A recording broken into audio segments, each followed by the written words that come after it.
자, 지금 한국당은 김태우, 신재민이 특검과 청문회를 하자. 김태우는 특검을 하고 신재민은 청문회를 하자. 이렇게 이야기를 하고 있는데요. 문제는 뭔가 하면 이 두 사람에 관련되는 이슈가 지금 사실은 사라져 버렸다는 겁니다. 계속되던 김태우의 폭로가 김태우 혼자 한 3일, 4일까지는 폭로를 하더니만 이제 한 3, 4일간 일체 새로운 사실이 나오지 않고 있어요. 자, 이건 뭔가 하면 김태우가 스스로 입을 다물어 가고 있다라는 겁니다. 그러면 김태우가 폭로를 다 해서 할 게 없어서 그러겠느냐? 아니죠. 그 사람의 태도나 자세를 보면 자기를 위한 어디에도 기자한테도 또 한국당에도 말하지 않은 카드가 있을 거라고 봅니다. 100% 있지요. 그러지 않고 다 믿고 깠다가 엿바꿔 먹고 청와대에 찔러주고 또 거기에 대해 청와대가 반대 논리를 만들고 이렇게 되면 자기만 나중에 죽으니까 자기가 핵심적인 카드는 아직 까지 않았다고 봅니다. 그러니까 그렇게 당당할 수 있는 거예요. 그런데 여기에서 하나 의문은 한국당이 지난 31일 이후 보이고 있는 태도라는 겁니다. 한국당은 설거머니 신재민 문제를 더 중요하다고 하고 지금 건국 이래 최대의 폭로라고 이야기를 하는데 신재민은 지금 자살 소동을 벌이고 저는 소동이라고 이야기를 하겠습니다. 왜? 상식적으로 신재민에게 그날 벌어진 이야기들은 누가 봐도 납득이 되지 않습니다. 아침부터 친구라는 애가 자살할지 모른다라고 신고를 하고 본인은 자살할 것처럼 글을 올리고 그리고 경찰이 아무 문제가 없다. 곧 병원에 들렀다 퇴원할 거다 했는데 병원이 보람에서 분당 서울대병원으로 바뀌고 그 비싼 1인실에 입원을 하고 돈이 없어가지고 후원금 보내달라던 사람이 아닙니까? 그 돈을 누가 냅니까? 1인실에 하루에 얼마씩 하는지 압니까? 그런데 2, 3주간에 무슨 안정이 필요하다. 그렇게 이야기를 합니다. 자, 그리고 무엇보다도 의아스러운 거는 신재민 스스로는 생각이 없습니까? 나이가 31살 먹고 그걸 폭로하겠다고 했던 사람. 또 신재민이 폭로하는 과정에서 신재민을 만나가지고 같이 논의를 했던 사람. 그 사람들이 다 돌아서서 정부로 하여금 신재민을 선처하고 보듬을 하고 이야기하고 가족은 죽을 죄를 졌다고 사과를 하고 있습니다. 그렇게 폭로하도록 부추기고 옆에 서 있고 전화기도 주고 기자회견 장소도 만들어주고 옷도 빌려주고 심야에 가서 같이 치맥하는 모텔에 찾아가서 방송 장비를 들고 와서 라이브로 방송까지 유튜브 방송까지 한 사람들이 다 신재민이가 털렸을 수도 있는데 선처하고 정부가 소통을 원활히 하라는 희한한 소리를 하고 있어요. 세상에는요 이럴 때는 흑 아니면 백이지 중간에 애매한 게 없습니다. 그렇게 할 것 같으면 신재민이가 처음부터 폭로하지 말고 정부에 제안서를 내도록 해서 정부 청원을 해서 청와대에 20만 청원을 해서 이렇게 제도적으로 좀 이런 식으로 연락이 와서 국고채를 갖다가 발행을 갖다가 이렇게 해라고 하고 또 바이백을 하지 말라고 하고 이런 부분이 있어서는 안 되지 않습니까? 이런 부분은 시정해 주시기 바랍니다. 라고 하면 그들이 말하는 수준에 딱 맞는 행동이죠. 자, 폭로하면 그렇게 할 줄 몰라가지고 그런 식으로 폭로를 했다가 또 한방 고발한 게 들어왔잖아요. 고발 들어왔다고 그렇게 갑자기 자살 소동이 벌어지고 그럽니까? 그 정도로 간이 작아가지고 폭로를 왜 합니까? 저는 신재민의 행동도 비판의 소지가 충분히 있다고. 제가 이런 소리 하면요, 또 욕먹겠지만은 정부가 의인이니 뭐니 후원금을 해주니 변호사를 붙여주니 그 열정도를 솔직히 좀 악용을 한 게 아닌가 하는 분노까지도 치밀어요. 자, 그래서 지금 보수 언론들이 신재민을 자꾸 띄우면서요, 김태우를 죽여버렸어요. 이제 김태우에 대해서는 어떤 사실도 보도하지 않고 있어요. 내일 김태우를 3차 출두하라고 검찰이 통보했는데 김태우와 관련된 부분은 사라져버리고 있습니다. 그리고 이런 부분을 전반적으로 물타기를 하기 위해서 노영민 체제가 등장했고 임종석이 빠졌습니다.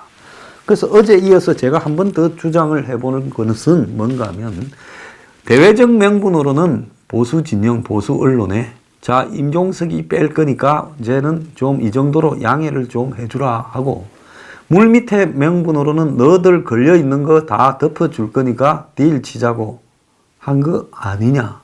특히 한국당이 수상해요. 갑자기 신재민으로 몰두하면서 김태우 문제에 대해서는 뭐 특검 주장 정도 말고 하는 것도 없고 폭로하는 것도 없습니다. 그리고 한국당이 임명한 한국당 당협위원장 출신 변호사는 그만둬 버렸어요. 자, 한국당이 청와대하고 뭔 딜 쳤습니까? 지금 한국당이 신재민으로 방향을 돌렸는데 신재민에서는요 넣을 거 없어요. 이제 끝났습니다. 미안하지만은요 신재민이 이야기한 국고채 발행이나 바이백 다 미수범이지요. 그리고 KTNG도 미수범이고요. 서울신문도 그렇고요. 신재민이가 폭로한 것 중에서 뭐가 이루어진 게 없어요. 할라다 말한 거예요. 자, 할라다 말한 것도 큰 잘못이다 어쩌다고 사설에 막 써대고 그 다음에 무슨 뭐 한국당이 떠들고 하는데요. 이거요, 내 장담을 하겠는데 한두 달 지나면 신재민이가 누구더나 이렇게 하고 끝나버릴 겁니다. 거기에 반해서 김태우는 단계적으로 터뜨릴 내용이 김태우가 지금 폭로하는 과정을 보면 제일 간단한 것부터 시작해서 치명적인 걸로 접근해 들어가고 있는데 31일부로 딱 끊겨버렸습니다. 그 끊기는 것은 조국과 임종석이 청문회에 출두한 거고요. 문재인은 이미 한 열흘쯤 전에 임종석을 만나서 이제 고생했다. 또 내가 중용을 할 거니까 나가서 시끄러우니까 잠깐 있으라. 일단 지금 불이 번지고 있으니까 좀 피하자. 밥까지 먹었다는 겁니다. 작별식으로. 그렇다면 이미 31일 날 임종석이가 국회에 출두할 때 조국은 남고 임종석은 그만두기로 결정되어 있었고 그래서 임종석과 조국이 좀 다른 말도 있었잖아요. 자, 그래서 전체적으로 봤을 때는 김태우의 폭로 중에 정권의 핵심에 치명적인 폭로가 있었고 그 자신들은 김태우가 뭘 폭로할 것인지 이미 압수수색한 내용이나 또 더 나아가서 청와대 민정수석실 내용 등을 다 들으면서 김태우가 물고 와서 보고했던 내용을 알고 있을 거 아닙니까? 그러니까 김태우가 뭘 들고 있는데 그걸 폭로 못하도록 이쯤에서 우리가 야당이나 보수 언론을 막으면 된다.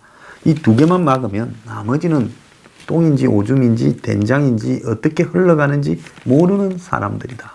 일단 언론 이 지상에서 김태우라는 말이 사라지고 더 이상의 추가 폭로가 나오지 못하도록 하면 되는 거다. 그런데 그때 신재민이라는 사람이 나타나서 유튜브에 대고 이야기를 하니까 접근은 기재부 차원에서 막을 수 있다고 룰루랄라 하는 끈이에요. 그러니까 한번 보세요. 김태우가 폭로했을 때는 처음에 윤영찬이가 등장을 하고 나중에는 조국도 등장을 하고 김의겸이가 등장을 하고 청와대에서 막았잖아요. 신재민이가 등장을 했을 때는 청와대는 기재부에 거의 맡기고 자기들은 극소수로 이 부분만 이야기를 했습니다. 해당 인물만 등장을 했죠.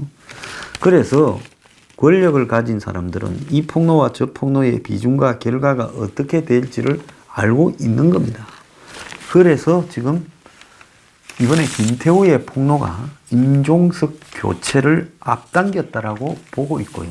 애초 김태우가 폭로하게 된 계기가 부산파와 주사파의 싸움에 이용을 당했다. 건설업자하고 김태우가 이용을 당했다라는 이야기가 있다고 그 싸움 과정에서 김태우의 폭로가 터지게 됐다고 제가 여러 차례 말을 하지 않았습니까?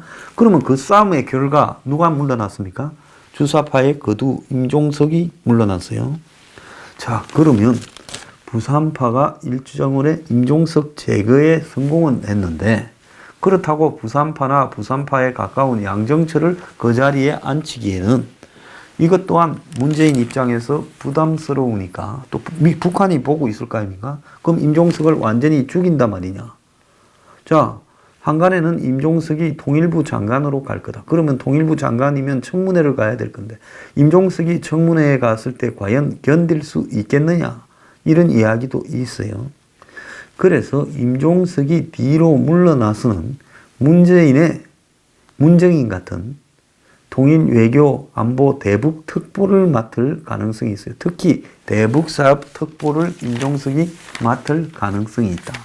그래서 사실상 특보지만 상장관 형태의 대북 사업을 임종석이 밖에서 관장할 가능성도 크다는 겁니다.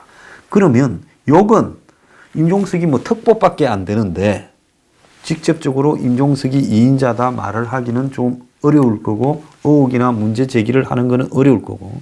자, 청와대에는 무색무취하고 정치적인 그립, 장악력이 매우 약한 좀 이스나 마나인 노영민을 앉혀놓으면 그야말로 부산파와 주사파가 서로 어느 쪽도 승리한 게 아닌 일종의 중간적 딜이 될 수도 있지 않겠냐, 이제 이렇게 보는 거겠죠. 동아일보는 문지기, 문재인을 지키는 모임의 노영민 귀환이다. 광흥창 팀에서 원조 친문으로 중심이 이동했다. 자, 광흥창 팀이라는 거는 광흥창역 있죠. 서강대교 건너면 거기 지하철역 근처에 양정철 등이 이렇게 하던 광흥창 팀이 있었습니다. 임종석도 거기에 영입된 인물이라고 봐야 되지요. 그래서 초대 청와대 비서실장 등 주요 멤버는 광흥창 팀이 이렇게 중심이 되었는데, 이번에는 노영민이 하고 그 다음에 강기정이 비서실장과 정무수석을 가게 됨으로써 원조 친문으로 지금 자리가 이동이 되었다는 겁니다. 자, 문재인의 당선이 확정된 2017년 5월 9일 민주당 안에서는 내전이 벌어지고 있었다는 거예요. 초대 비서실장 자리를 놓고 노영민을 미는 친문 진영과 임종석을 앞세운 광흥창 팀 간의 싸움이 벌어졌는데, 문재인은 일찌감치 임종석을 염두에 두고 있다 했지만은 이 두 세력은 대선 당일까지도 선거는 어차피 따놓은 당상이고 자리 차지에 열일을 해서 싸웠다는 겁니다. 그래서 광흥창의 한 관계자는 대선 과정에서 임종석에게 주도권을 빼앗겠다고 생각한 친문들이 다른 거는 몰라도 비서실장 자리는 우리가 차지해야 되겠다 했는데, 결국 노영민 전해철은 2012년부터 이 친문의 핵심으로 문재인 대통령 만들기에 나섰고, 친문과 거리가 있던 임종석은 대선을 한 너댓 달 앞두고 광흥창 팀에서 수혈한 케이스라는 거예요. 자, 그래서 결국 노영민이 물먹었다가 중국 대사로 갔다가 두 번째 비서실장 자리를 꽤 찼는데요. 지금 여권 관계자는 문 대통령과 노영민이 지난 12월 달에 비서실장 인선과 청와대 인선에 대한 논의를 마쳤다면서, 자, 국정 지지율이 하락하고 경제 지표가 나빠지는 상황에서 문재인이 믿을 사람은 노영민밖에 없다, 이렇게 생각했다는 겁니다. 자, 양정철, 김경수에 이어서 임종석까지 이제 떠나면서 믿을 사람은 노영민밖에 남지 않았다라고 하는데요. 강기정, 강승이죠. 그런데 이 강기정을 또 문재인이 아껴서 자기가 이 당 대표를 할 때 정책위 의장으로 밀어붙였고, 또 초대 정무수석으로 하려다가 잘 안 됐다는 겁니다. 자, 그래서 문재인이 이제 오리지널 친문으로 이동시켜 가지고 이제 2기 판을 짰는데요. 그러면 노영민이라는 사람은 도대체 뭐냐? 국민이 봤을 때는 노영민의 존재감은 별로 없는 사람입니다. 기껏해야 이 국회 방에서 카드기 가지고 책 팔았다라고 해서 시끄러워졌던 일 말고는 다선이지만은 무색무취한 사람이죠. 그렇지만은 이 사람도 문 밑에서 이 문재인 친문 세력에 있어서는 자신의 이 칼라가 좀 뚜렷했던 것 같아요. 근데 이 사람들 둘 다 강기정 정무수석이나 노영민 비서실장 또한 운동권적 색채에 있어서는 강성의 매파지 온건한 사람이라고 볼 수는 없는 겁니다. 결국은 그런 관점에서 봤을 때 문재인 2기 청와대는 문과 더 가까운 강성들로 채워졌지 온건한 사람들로 채워지지 않았다는 겁니다.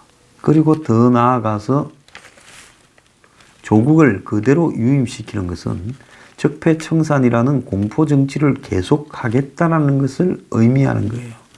그래서 1기에 임종석, 한병도 이런 라인들을 좀 써봤지만은 역시 정치적으로는 좀 함량 미달이다.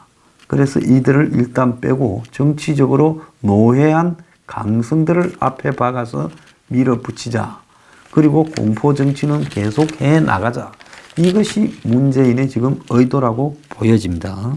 자, 임종석에 대해서는 50대 초반의 의원, 서울시 정무부시장, 대선 캠프 자장, 대통령 비서실장까지 지낸 사람이 몇 있겠냐. 차차기 대권 주자로 역할을 할 거다. 이런 말을 적건히 퍼뜨리고 있는데요.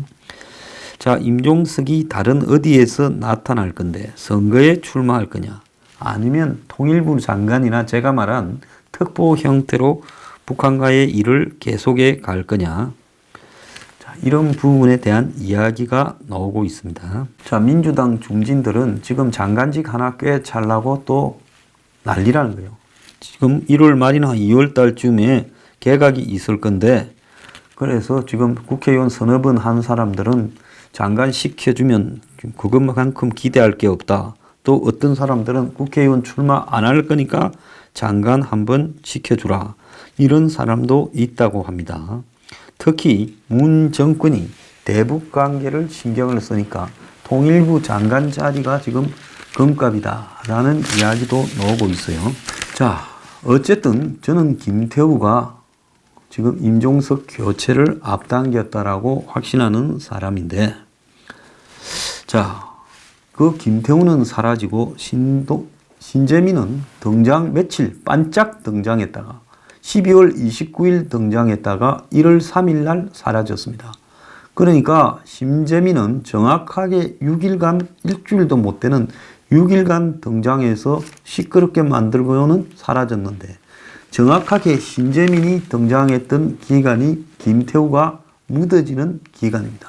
4일날 이후로 1, 2, 3일까지는 김태우가 추가 폭로도 문제 제기를 하고 조국의 말에 반발을 했는데 한 4일 정도 이후부터 이제 검찰에 출두하게 되면서 김태우는 지금 언론 지상에서 완전히 사라져 버렸습니다.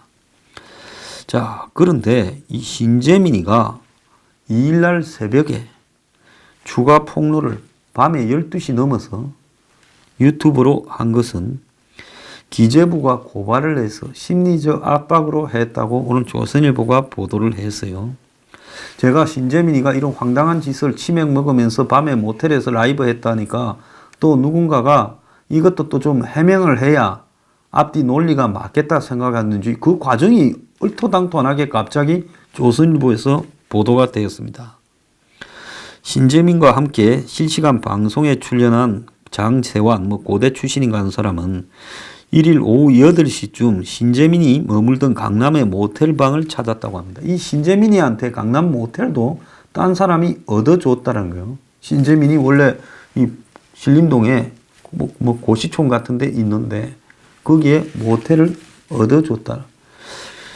자, 그런데 신재민은 담담한 모습이었고 기자회견 등 언론 대응도 차분히 진행할 계획이었는데 9시 40분쯤에 기재부가 신재민의 주장을 전면 부인하며 검찰에 고발하겠다라는 보도자료를 배포를 했고, 그래서 신재민이 모텔방의 PC로 이를 확인했고, 장 씨는 보도자료 작성자가 함께 일했던 동료라는 데 대해서 혼란스러워했고 자신의 폭로로 동료들이 괜한 어려움을 겪는 것 같다고 괴로워하기도 했다. 이 말도 좀 우스워요.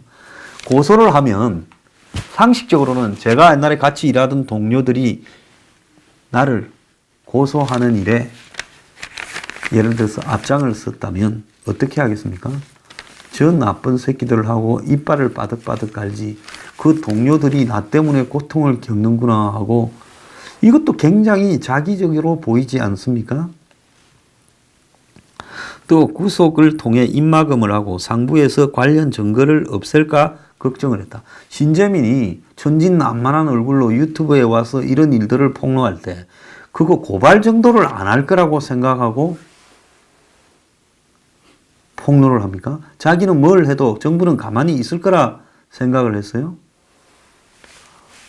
그렇다면 이 사회성이 영 없는 사람이죠. 그래서 고민하던 신재민이 실시간 방송을 통해 추가 폭로를 하기로 하고 그래서 장세환이라는 사람은 방송 장비를 챙겨서 다시 모텔 방으로 왔고 그래서 12시 넘어 2일날 오전에 이루어진 실시간 방송에서 구체적인 상황을 담은 비망록이 있다라고 폭로를 했고 신전 사무관은 또 2일날 오후에 오전입니까? 기자회견 직전에 기자와 모텔 방에서 만나 사장 교체를 시도한 KTNG 건은 내부 자료와 담당자 간의 카카오톡 대화 내용까지 언론에 나갔음에도 정부가 전면 부인하는 것은 이해가 안 간다. 이렇게 말했다고 합니다. 자, 이 신재민 주변에 있었다라는 사람들이 그래서 고발했다고 불쾌하고 두려워서 또 유튜브로 생방송하고 다음날 기자회견까지 했다가 3일날은 자살을 해요. 어떻게 사람의 심리가 180도로 왔다 갔다 할 수 있냐라는 겁니다. 자, 지금 보수단체들의 이 무슨 고발들도 신재민에 대한 부분에 손혜원을 고발하는 이런 부분으로 집중되고 있고 해요. 그런데 또 한편으로는 김태우에 대한 폄하하는 이런 댓글들을 저도 여러 개 봤고 지금 그런 것들이 공개적으로 막 진행되고 있다라는 이야기도 들려요. 그래서 제가 생각할 때는 상당히 고차원의 공작이 여기저기서 진행되고 있는 거다. 신재민 씨 이 방송 보시면요. 당신 나이 31살이잖아요. 나왔어요. 당신 입으로 전모에 대해서 밝히고 정부 보고 잘못했으면 잘못했다 살려주라든지 아니면 내 주장이 옳았고 그 주장을 계속 고수하겠다고 하든지 입장을 밝혀야지 기껏 자살 소동이나 벌이고 병원에 한 2, 3주 들어가 있다가 어느 날 사라지고 그러고 난 뒤에 고소 고발은 또 정부가 신재민에 대해서 그 관용을 베풀기로 했다고 철회들고 끝 이렇게 되면 당신은 결국 남은 게 뭐냐? 김태우 방해한 것밖에 안 남습니다. 그래서 당신은 이까지 왔으면 당신이 사람들에게 어떻게 기억될지도 좀 고려해서 결단을 좀 할 필요가 있다. 아니면 당신은 나중에 오해를 받을 소지도 충분히 있다라는 걸 제가 이야기를 하고 싶어요. 자, 여러분, 세상에 보이는 게 다가 아니니까요. 항상 보이는 것만 가지고 이렇게 이야기를 하지 말기를 바랍니다. 저보고 뭐 황장수는 아웃사이더라서 언더그라운드라서 매사를 뺐다가게 보고 뭐 황장수는 항상 부정적으로 해석을 하니 어쩌니 하는데요. 그게 아닙니다. 좀 남들보다 더 잘 보일 뿐이에요. 자, 제가 신재민이 등장했을 때 좀 첫날부터 이상하다 안 했습니까? 지금 결론을 봤을 때 제 말이 신빙성이 없습니까? 신재민이요. 다시 조만간에 등장을 해서 본인이 분당 서울대병원에 입원하게 된 경위까지 폭로하고 입원비는 누가 냈고, 예? 지금 본인이 어떤 압박과 강요를 받고 있고 자신의 주변의 측근이라는 사람들은 왜 저런 이상한 처신을 했는가에 대해서 말하지 않으면요, 신재민은 나중에 이쪽 저쪽에서 다 버림받아서 인생 끝나게 됩니다. 잘 생각해 보기 바랍니다.